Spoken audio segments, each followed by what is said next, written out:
Ladies and gentlemen, we'll be starting the session, so if I could request all of us to take our seats.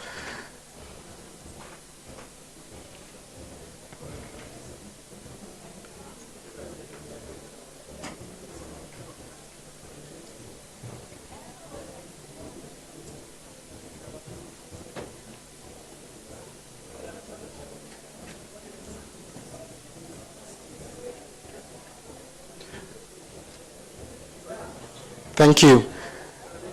Distinguished guests, excellencies, all protocols observed. Ladies and gentlemen, welcome to this session, which is hosted by Systemic's Blended Finance Task Force and FSD Africa.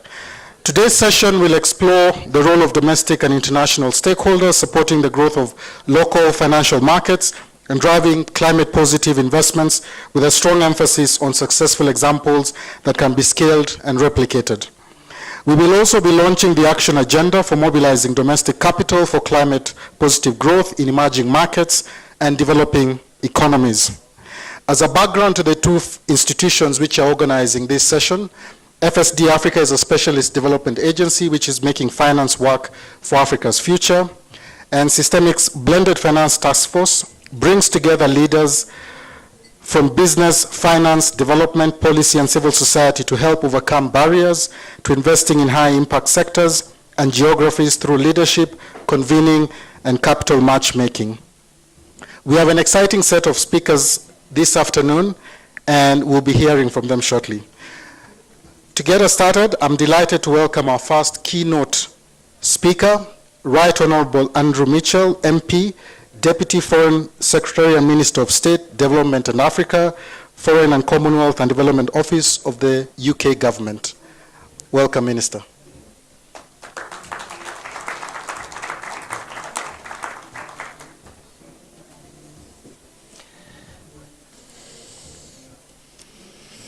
Well, good afternoon, everybody, and I'm absolutely delighted to join you for what I think is a very timely discussion. The report comes at a crucial time. Mobilizing domestic capital is key to delivering a green, resilient, and prosperous future for all. And I want to congratulate all those who have contributed to this work. And it's great to be here with our close partners like FSD Africa, who I'm proud to say we established in 2012 in my second stint in government. I'm now in my third stint, with a mission to make finance work for Africa's future. And the Private Infrastructure Development Group, PIDGE, who are playing a critical role in financing infrastructure in Africa and in Asia.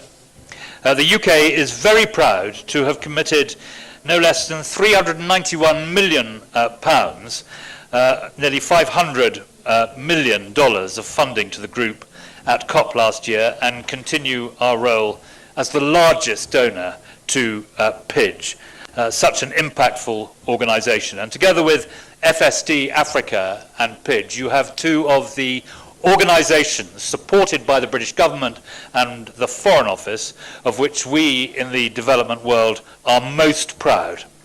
We all know the scale of the climate finance challenge. Africa alone faces an annual financing gap of around $250 billion. And closing this gap is perhaps the defining challenge for the international financial system. Of course, a good chunk of that money is going to come from public sources, including the multilateral development bank system.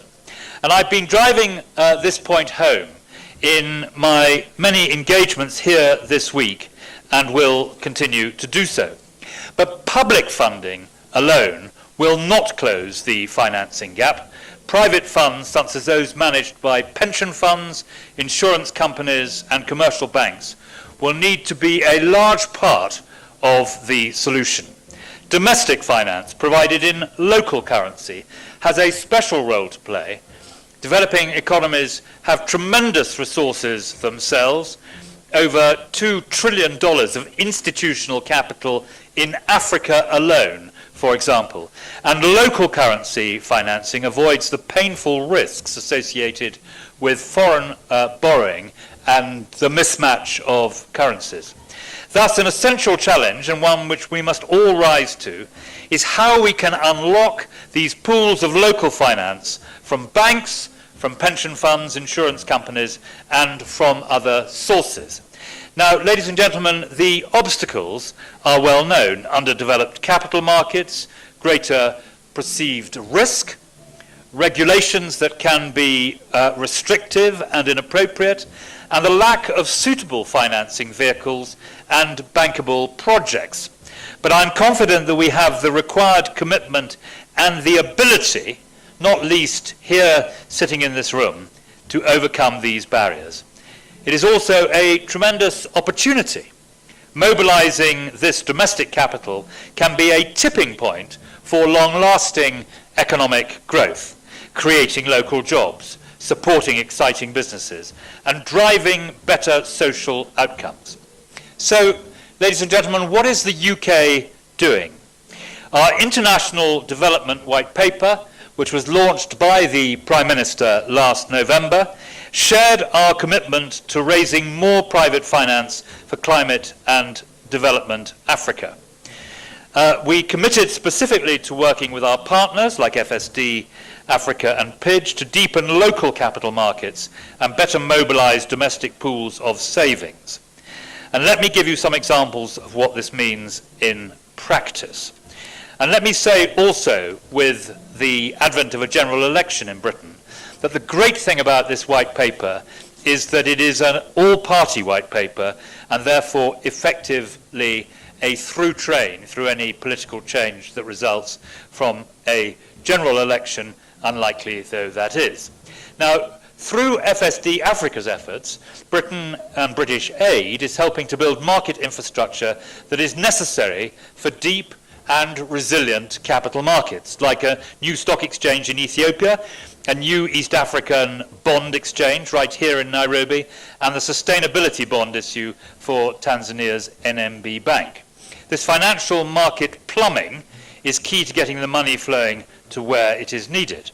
We are promoting green and gender bond markets across Africa, the kind of innovative instruments that can attract local investors and provide quality and affordable local currency finance. For example, I was pleased we were able to support Africa's